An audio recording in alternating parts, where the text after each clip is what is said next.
Reddit user HackB404 posted a brilliant video that I think showcases pretty much everything wrong with the media when it comes to mass shootings. Take a look. Tonight at 10, a mass shooting at a school in Germany leaves 16 people dead. Yes, because on the same day as the peace demonstration, a lone maniac in Germany went berserk with a gun, killing 16 people. This senseless tragedy provided material for news reports for days to follow.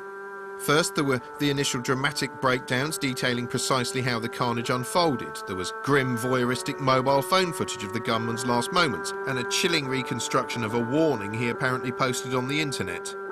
He typed these words: "Everybody's laughing at me. No one sees my potential. I'm serious." Which later turned out to be almost certainly false, incidentally. The aftermath in Vinenden proved so compelling for the vulture-like rolling news stations they even filled airtime showing things that weren't happening yet. 2 days later, even footage from an old ping-pong tournament in which the back of the gunman's head was vaguely visible was still considered news. The latest pictures of Kretschmer show him playing table tennis, his favourite sport. And 3 days later, even worse footage, pixelated to the point where it looked like a broadcast from the Lego dimension, well, that was considered news too.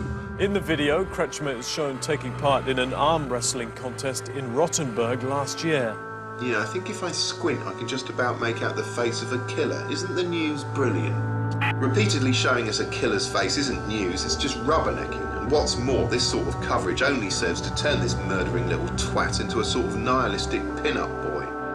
One thing the news kept plaintively asking was why this had happened. Why? What had triggered in the mind of a seemingly normal teenager such fury and alienation? Well, if you want to know why not ask a forensic psychiatrist? We've had 20 years of mass murders, throughout which I have repeatedly told CNN and our other media, if you don't want to propagate more mass murders, don't start the story with sirens blaring. The school day had only just begun when the attacker struck. Don't have photographs of the killer. The 17-year-old's 3-hour rampage ended in his own death. Don't make this 24/7 coverage. The German Chancellor is about to give her reaction. We'll bring that to you live. Do everything you can not to make the body count the lead story. Carnage in the classroom, 16 people are dead. Not to make the killer some kind of anti-hero. Dressed in black combat gear, the gunman opened fire at random. Do localize this story to the affected community and make it as boring as possible in every other market. Because every time we have intense saturation coverage of a mass murder, we expect to see one or two more within a week.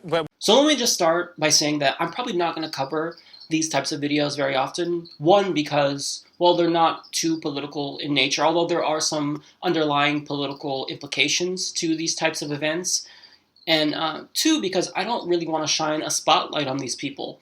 They're sick, and they really seek attention. So when the media flashes their face on and talks about them all day, they're an instant celebrity. They get what they want. They get that fame, and it's sickening. Now, this is a terrorist attack and a hate crime. But the media isn't necessarily paying attention to the more terrorist aspect. This guy clearly had political motivations, and it's sickening that he went and he targeted African Americans. He clearly was against them. But again, I don't want to talk about this guy because I don't want to give him what he wants. So here's what I'll say about this. So one, I don't think we should ever show the killer's face.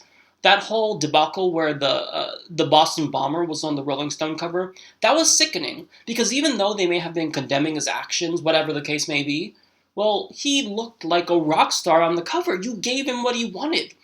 He was doing it because he thinks that he's right. And when you glorify it, inadvertently nonetheless, but you're still glorifying it and you're doing exactly what he wants. So sure, the media needs to report on it, but they need to report on it and then move on. We can't keep dwelling on it. Oh, well, there's a new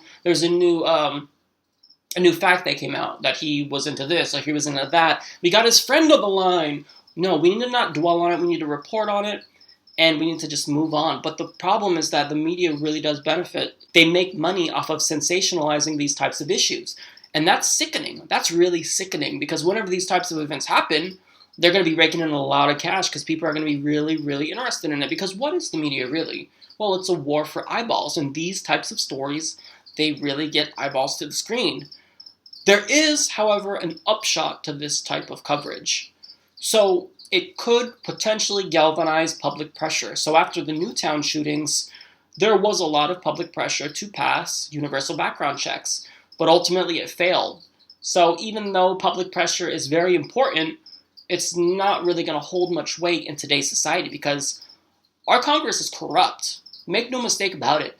They don't answer to us. We still vote for them, but they answer to their donors. You see, what we live in is currently a competitive oligarchy. Sure, we're still technically a democracy by democratic standards. We vote, the elections are free and fair, but we don't have any influence on policy. A study in 2014 by Dr. Gillens and Page found out that the influence of the American people is zero. It's zero. If you look at the regression model in their study, you'll see that public special interests, that is, billionaires, corporations, they have all the say. They have all the access.